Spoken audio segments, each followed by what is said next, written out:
Well, as a city, we have defined roles based on state mandate and legislation. We have certain things we have to offer to citizens.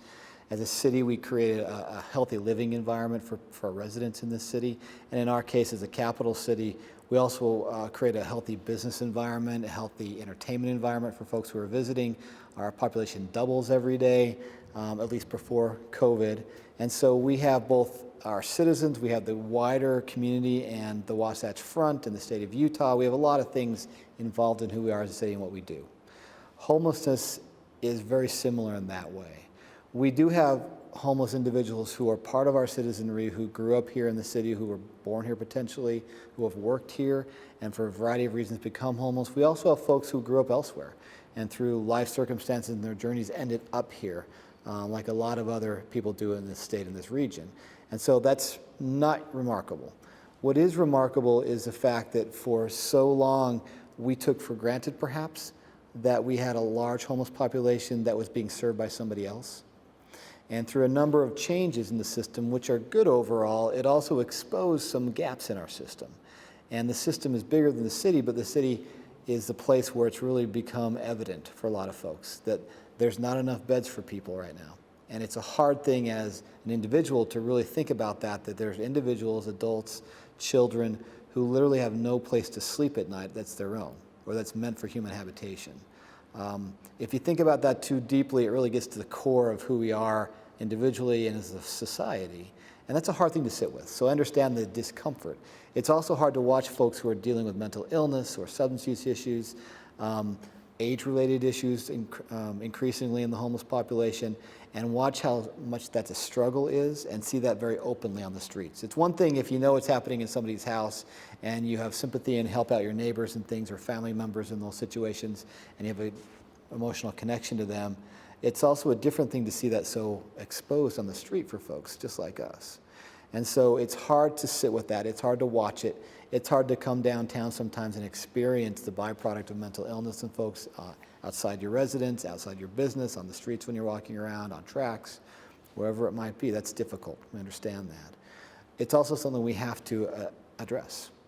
As a society, we have a responsibility to help one another for a healthy society, because if we are going to allow a small number of people to just be left to fend for themselves out in the open, I think that doesn't speak well to any of us. And ultimately, I think it's going to cost us a lot more just financially, not to mention the emotional burden on explaining to my children why we have homeless individuals out there and we are not doing enough. I think there's a combination of factors there for each of us to think through. From a city perspective, I do expect that we will take a lead in a lot of these discussions and issues. We are not going to go it alone. We're part of the larger Salt Lake County community.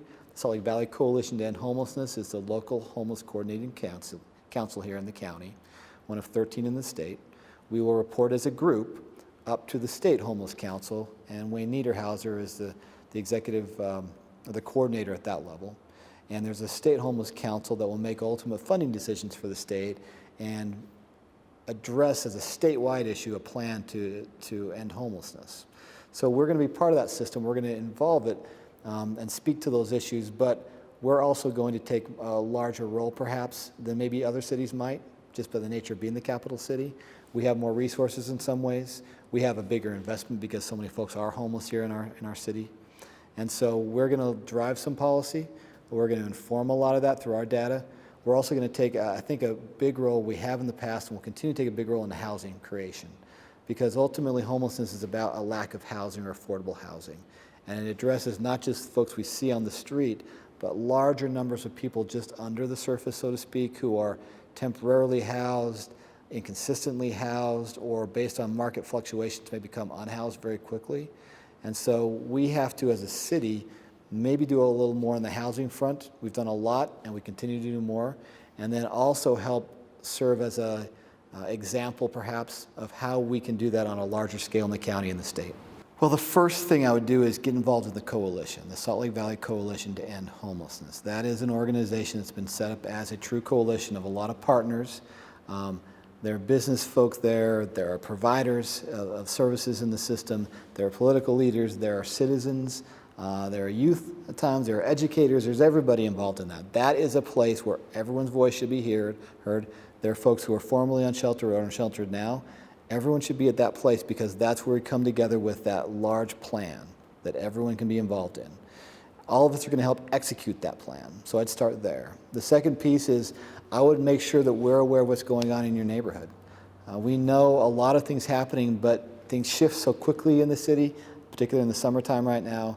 Let us know what's going on your street, in your neighborhood. What are you seeing? What's your reaction at times? We want to make sure that you have information, and also we want to help bring you into the solution for these things, because there are things that all of us can do. So that interaction, that communication is going to be very important. And third, I would say ask questions. There's a lot of information out there, and people sometimes don't understand the whole system, because we're talking about a housing system, we're talking about a criminal justice system, talking about police to jail to the courts, talking about the treatment system for substance abuse and addiction issues, for mental health issues, age-related issues. There's so many systems involved that it's hard to wrap our head around sometimes, so we need to be able to get good information out to you, so ask questions and contact us. And then I would say being part of the whole discussion in housing. I keep saying housing a lot because this is so fundamental to what we're talking about. We have problems with wages and income and poverty in general, but housing really is a starting point for this discussion. If I can help somebody get into a place to live, even temporarily or for a short amount of time or permanently, it's so much easier to offer other services. Mental health services, substance abuse treatment services, all the different types of things we're talking about, case management. I know where you are. I know that you have some stability at night, so some of your symptoms will draw down a little bit, but housing is a big piece. So within our city, we have a lot of discussions about housing right now, from zoning discussions to the density of housing in your neighborhood to where certain things should go. Be a part of that. Come and learn, come and give input. We need as a city to talk about housing. We need as a region to talk about housing. If you're outside of Salt Lake City in the county, huge issue. We got to talk about this. Be involved in that particular discussion, because that will lead to some solutions.